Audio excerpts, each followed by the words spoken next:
MAYAI KABA Nisha Shijinnaba Nupi Yaona Meeoi 18 lona THINGKHRABA LALHOULUP RPF na Wakhal Tahallaba Matung Imung Manung Da Shinnakhre REHAB HANGBAGI NAMADA business TOURIIBA mathakta AKANBA MITYENG CHANGLAGANI HAINA LALHOULUP ASIGI MAIKEI DAGI CHEKSHIN wa THAMLAKLI Hiram asiga mari lainana ngasi thoba district ki mafam amada MAYAI KABA Nisha Shijinnaba Meeoi 18 ado paumi singi mamangda puthoki paumi singi mamangda Nisha Shijinnaba Meeoi 18 puthokiba aduga mari lainana lona THINGKHRABA LALHOULUP RPF Central Bureau ge spokesperson na paumi sing da hai MAYAI KABA chinjak Shijinnaba amadi pusilakpa thingnaba RPF na inkum jali singamaga chamapan marifutara nipandagi STF force semduna MAYAI KABA Nisha gi mayokta tongan ba drive kaya chathaduna lakli lamdam asigi haurakliba tungi yumbi singa se Nisha gi ipakta iraknaduna leiri lamdam asigi haugalakliba naha sing Nisha gi ipakta lupkhigadawbadagi kannaba partina laukhalakpa thaurangi sarukama oina tha asigi 18 da nupi ama yauna Meeoi 18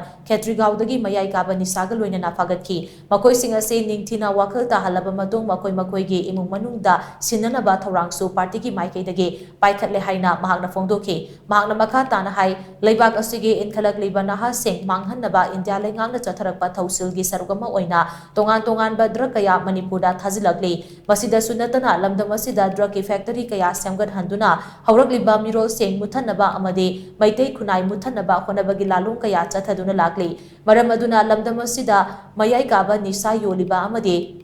Shijinnariba singna lamdam asigi tungi mirolgi dama khallaga asigumba phataba lambi asidagi lapna lainaba honabiyo karigumba hairiba wafam asi thawoidana tasin usinadana leirabade ahakpa chairak phangloi hainingai leite loinana rehab hangbagi namada business tauriba singi mathakta akanba mityeng changlagani amaromda khunai asigi haugalakliba naha sing masamawu fana lainaba amade tinjang kaijang daba khunai ama oinaba honabada lamdam asigi miyamna apunbagi thodang lominaba changi Nishabu khulai oina Shijinnara lamdam asigi tungi mirol manghanaba honarakpani haibasi aikhoi punna khangminaduna mitkap thokpa matam oire haiba wafam su mahakna makha tana fongdoki panba yabadi RPF na MAYAI KABA Nisha Shijinnaba mari lainana fagatkiba Meeoi 18 adu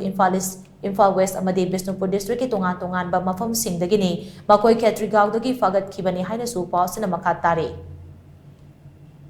ai saliba yamon laiba problem se kaino khaina khang isan khang tum mentally oiba distraction kaya la matam da atang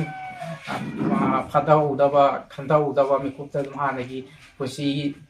vicious circle da unjal laga dum lesson gi oi adu si man je dum so isana dum struggle no magi to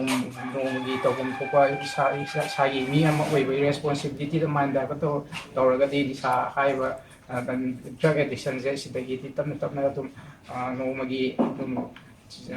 chumdorpa yabagi hanagi normal lakpa yabagi possibility se sayamna highly oina lai